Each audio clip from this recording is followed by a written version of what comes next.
Well, let's stay on the topic real quick of wrestling magazines. This next question was sent to CornyDriveThru at gmail.com from JC in San Francisco. During my magazine buying days of the mid to late 1980s, I bought a few copies of Wrestling Eye because it looked so different than the aftermags. Unfortunately, it wasn't very well written or designed, and the ads were done on a budget, to put it nicely. Years later, I came across message boards praising it for being ahead of its time for breaking kayfabe. Do you have any memories or stories of Wrestling Eye magazine or other non-after magazines of the era? And how were they looked at from inside the business? Oh, God. I get you remember, Brian, well, you might not remember from the first time around, but from your collecting exploits, from about 85 until about 92 or 3 wrestling magazines on the newsstand, in the stores just blew up. And there were dozens and dozens of titles, and all kinds of different publishers got involved. And because it was hot. And some of them were good magazines that used the recognized photographers, especially the magazines that Bill Apter was the editor of at the London Publishing stuff, or George Napolitano's magazines. Starlog Press, I think, was the publisher, right, that did George's stuff. And there were some other things, but there were also some low budget. I mean, at the time, people were still reading shit. That's why people, they say, well, wrestling fans weren't as smart back then, but everybody else was, because they actually still read shit, magazines, newspapers. They were instead of their uncle's fucking Facebook. But there were a lot of publishers that printed magazines on all kinds of subjects, and they varied in quality also. And some of these publishers got in the wrestling business, and they would find somebody at random. I don't know how some of these people got jobs to be editors of magazines. You had people that ran newsletters that suddenly, well, because it paid almost nothing, and you had to just want to do a magazine to be able to do, and have actually in some cases no other employment because it took up all your time, right? So that's why they wanted to do it, but and I can't remember, who was the editor of Wrestling Eye? And sometimes they went through more than one. Well, I believe the original editor was Mike Ballou. And I asked Mike O'Hara about him, actually, when he was on a 605 Super Podcast, because Mike O'Hara was originally involved with Wrestling Eye because they were friends. Tragically, Mike Ballou died. Him and Mike O'Hara were out one night, and he was taking a taxi cab to his house, and instead he decided to take a taxi cab to his car, and he got into a car accident after a night of drinking, and he died. But if you remember, Wrestling Eye, and then it became Carmine, or I guess maybe I should say Hubie Marks, I think was his kayfabe name. Carmine Despirito, right? Yeah. From Milwaukee. The thing that I think in 85 put Wrestling Eye really on the map was they did a glossary of wrestling lingo, of wrestling terms. And put that in a newsstand magazine. I mean, at the time, there have been examples of magazines that told you a little more than the aftermags, for instance, or I hate to call them that nowadays. People recognize it's the Stanley Weston magazines. Or London Publishing. Or London Publishing. I'm a big fan of the Wrestling Exchange, which only existed for 12 issues in 1980. But it was the smart fans, it was the WFIA crowd, it was the smart fans of that era. And they did things that were, at the time, somewhat revolutionary. If you think about it, it doesn't sound like it today, but they actually put results with the dates of the shows. If you looked at and a lot of times the territories didn't want that out because you would see, a week before they were in my town doing the same thing, shit, they did it there. Right, and you look at so many of those bulletins, they're underground, I guess we could say, the underground bulletins of the 60s and 70s, Burt Ray and Ron Dobratz and Norm Keitzer, before he was doing the magazines, was doing a bulletin. The big draw of those was results with dates. Like, that was the big draw, so people can keep results and keep records of these things. But Wrestling Eye, once they started using the inside lingo, and then Mike O'Hara did a series of magazines. New Wave Wrestling is probably his most memorable. I remember that one too. Where they used real names. And they told you things like, Antonio Inoki was the world heavyweight champion. He beat Backlund. Like things that the WWF magazine and the official American magazines of like you say, George Napolitano and Bill Apter, they didn't really talk about. It was like in between those magazines and the newsletters. Well, but going back to the question about all the plethora of those magazines, the newsletters I did not mind because they were being sent to people who were interested in that topic, and they were not available publicly on the newsstand, etc. It hadn't blown up yet. I didn't like the magazines that did smart shit. Now, I'm not talking about the smart shit like, it happened in public. So I didn't mind them saying that, yes, Inoki actually did beat Backlund. They shouldn't have fucking done shit like that in public if they didn't want people to know about it. But where that trend of magazines, especially and Carmine, who was an independent manager up in Wisconsin, in the Wisconsin area, it started a trend of some of the newsletter, I think Barbie Barker from Pittsburgh. That's right. Some of the newsletter editors that just wanted to talk smart and wanted to show off their wrestling knowledge suddenly had newsstand magazines, even ones that sold poorly and most people overlooked. And there was some rotten ones. And like you mentioned, the ads were rotten and the printing was rotten and the photo reproduction was rotten. And then about the early 90s, when everything started cooling off, you can trace the demise of all of those extra lines of magazines to that, even when I think it was 93, London Publishing cut down the size and paper quality of their magazines. Instead of an 8.5 by 11, they went to an 8 by 10, as I recall, and also a more pulpy paper, because they had to cut costs. And actually, about 1993 is where I've cut off my wrestling magazine collection, because they just, both everything else folded up. There wasn't that many lines. And the London Publishing magazines started getting, at that point, even a little more inside and a little more blah, blah, blah, and to more low budget. And the territories were gone after Smoky Mountain. When we'd get some articles, I'd keep those, but I pretty much, lost interest in the magazines for collecting purposes at that point. And then here lately in the modern era, there've been, a few that I want to go back and like get runs of, like Fighting Spirit magazine, when they were publishing, was such a nicely done magazine. And I've had a column in it. But the mid 90s was pretty much that's kind of what happened with wrestling. It got so hot that everybody had a magazine, or it got so hot that everybody was running shows. And then within a few years, everybody got smart, and then everything fucking fell in a hole. The magazine business followed the fucking wrestling business. When I first really got into wrestling in 89 and I went to my newsstand, the Cozy Nook in Long Beach, New York, had every magazine. Wait a year. What the... Your newsstand was named the Cozy Nook? Well, it wasn't necessarily just a newsstand. It was a little diner, and they had every candy you can imagine, and they had every newsstand magazine and every comic book. It was fantastic. Was there a fucking Asian masseuse on the premises also? No, it was run by a guy named Marv, who was always clearing his throat. Did Marv ever give you a massage? No, well, at least not. I'm not willing to talk about that at this point. Well, I'll call BetterHelp and see what we can talk about there. Have you ever seen the inside of a Turkish prison?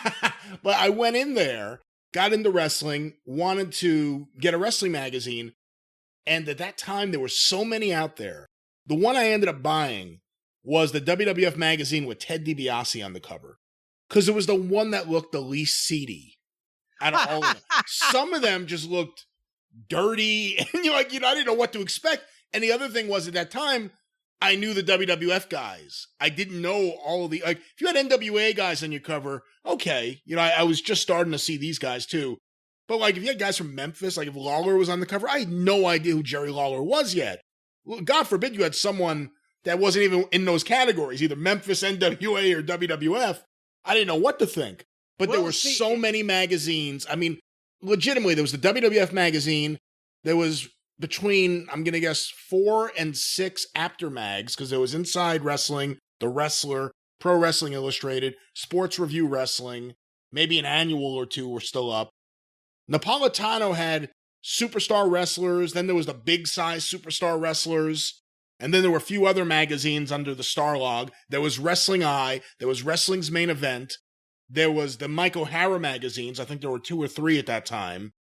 He brought back Wrestling Confidential, the old title, or at least the name of the old title from the 60s. I mean, there were a ton of magazines. A few years later, there was WWF, there was WCW magazine, which started up. There were some of the after mags, like you said, it was noticeable. It was really noticeable when they lost the quality of the paper and they shrunk in size. Well, but think about this also, even in the 70s, the London Publishing, there was at least 12 or 15 titles a year from London Publishing. The Wrestler, Inside Wrestling, Pro Wrestling Illustrated, Sports Review Wrestling, Ben Strong Wrestling, Wrestling's Greatest Battles, and reprint books, and the Best of the Wrestler, and this and that and the other thing. And it was a self-fulfilling prophecy as to where the magazine sold. They went with WWF talent from the start because that was the Northeast Territory. They're based in New York, New York's biggest city in the country. They sell tons of magazines in New York and Philadelphia and Boston and Baltimore, etc., right? So those guys are covered. And therefore, in a lot of the other parts of the country where they never saw the WWF talent because they either didn't get booked in those territories, some of it didn't translate. They're wondering, like, you know, if these guys are so great, why don't they come here, right? And there would be territories where the magazines wouldn't sell because they couldn't feature guys from every area. After also, like I said, liked Mascaris, which took care of him a lot of times in Texas and California. And he always, Chicago and the Midwest, you had to have Gagne, Bockwinkel, Stevens, Bruiser, Crusher. And they're pretty much national stars anyway. The reason why the Wrestling News magazine fit such a niche is because there were so many NWA territories down south, you couldn't feature all of them, but that's one of the reasons why they didn't sell as many magazines in Georgia or the Carolinas or Tennessee or even Texas until the Von Erichs came along and they were so photogenic.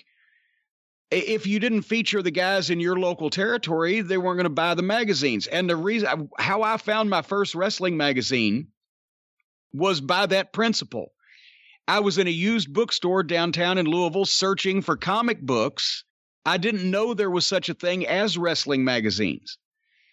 And there was this was probably early 1973. There was a back issue from 1972, a big book of wrestling. And back then, especially in the 70s, all the covers, the guys were bloody messes. Especially Bobby Heenan or Jimmy Valiant or whatever, the gory, bloody, oh my God, almost like a Bob Luce poster, kill breed, hate ape, gory. But they loved the bloody shots, right? Superstar Billy Graham and Dusty Rhodes chewing on each other, whatever. Well, in this case, Heenan was all over. Heenan was everywhere, right? But this case, the reason why this magazine was here in Louisville at the used magazine store, there was a picture of Jackie Fargo. There was a reprint from a mid-60s article, Jackie Fargo and Mario Milano against Tojo Yamamoto and one of his Japanese partners at the time. But there's Jackie Fargo bleeding from the mouth on the cover and being choked and everything. Oh, shit, that's why somebody had bought it, because Fargo, that's the only person they knew on the magazine cover. But anyway, and then I'm reading that, and then I didn't get that it was a reprint because I'm like, what the fuck? I'm still figuring this out. I'm like, why? Tojo was once mad at Jackie Fargo because now Tojo's a babyface. But anyway, point is that made me look for wrestling magazines. And then once you started looking, they were fucking everywhere. So yeah, but in the 70s, like you said, CD covers in the 70s, the fucking covers that sold were the bloody covers. And then also when Stanley Weston got the idea to do the apartment house wrestling, and poor old Bill Apter, I could see his red face every time they went to print with one of those, which was just stupid and hokey and goofy. But they sold magazines because it was women in bikinis on the cover of a wrestling magazine that in those days, the girls may have gone to the matches and bought the pictures of the fabulous ones or whatever, but they weren't buying a lot of the wrestling magazines. That was the guys that were buying bloody pictures of fucking Bobby Heenan. You know, Wrestling Monthly, which was really awesome when it first came out. Yes. And then Wrestling Monthly and Wrestling Review were both sold to, I forget the name of the company, in like Montreal. And the quality went downhill fast, but eventually they were just featuring random girls on the cover. I don't even know if they were wrestlers. It was just like, here's a girl in a bikini on the cover. Yeah. Yes, that 73, 74, 75, it was a French Canadian company. And so they either covered the Grand Prix War, and when that went away in Montreal, then like you said, they just started random girls on the cover. Here, swimsuits. What's your favorite old wrestling publication or publication line? What's your favorite old magazine? Depending on, I like the Wrestling Illustrateds from 1965-66. That run there, they were ahead of their time with the printing and etc. and the fold out color poster. My most favorite magazines and magazine covers are the series of those NWA official wrestling from the early 1950s with Rocca and Carnera, those are great. and Thez and all those guys in the kind of painted old-fashioned color covers. I like those. And it just also the 70s Japanese magazines, when you actually could tell everybody apart. When I was watching the videotapes at the time and keeping up with everybody. And, then as toward the 90s when, I stopped having time to keep up with the videos and the new crew came along, then it was like, and so they lost so many Americans because there was no territories. And it was like, well, fuck, I can't really keep track of all these guys and I can't read them. The only thing they ever printed in English was the photo credits. My mom used to get the biggest kick out of that. An entire 6 pages of Japanese writing. She had no idea what the fuck, and it said photos by Jim Cornette in English. Raul Gomez de Molina. Oh, from Miami. That's right. All righty, baby. Whatever happened to that guy? That guy had great photos. You never hear about him. I guess, hey, a lot of things happened in Miami in the fucking 80s and 90s. You never know where old Raul ended up. Okay, well, there you go. Hey, I hope wherever he ended up, he's wearing a comfortable shirt. You know what? That is exactly what I was thinking. I would hate for him to be floating in a canal somewhere, the victim of Noriega's boat lift, and not be in a comfortable shirt. Folks, Jesus. We have talked about it before. I don't like wearing dress shirts. I don't like the collars. I don't like the ties. I don't like the scratchiness. I do it very little these days because I never leave the house. But if you still have to leave the house and you hate wearing dress shirts, our friends at Buttercloth have designed a men's dress shirt that's actually comfortable. This guy basically has invented his own fabric. It's so revolutionary that the guy from Shark Tank invested $250,000 in this, and it feels like you're wearing a T-shirt. It's not stiff. It's not scratchy. They describe it as a profoundly soft fabric. I don't know how they've done this. Blend of long fiber cotton, unique manufacturing process, 6-way stretch. It's not tight. It's not scratchy. It's not stiff. It feels like a puppy's belly.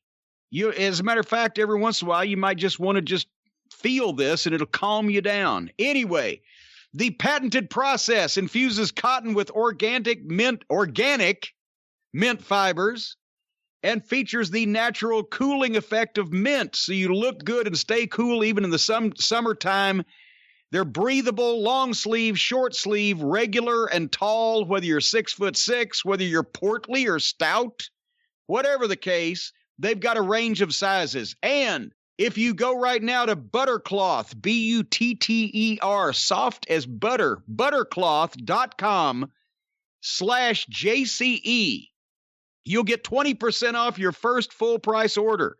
Buttercloth.com/JCE, 20% off your first full price order at Buttercloth. You got to wear these things. I wish they had been the ones. I'm talking to the people now. I'm not talking to you. I know you. You send me pictures constantly of yourself modeling the Buttercloth shirts.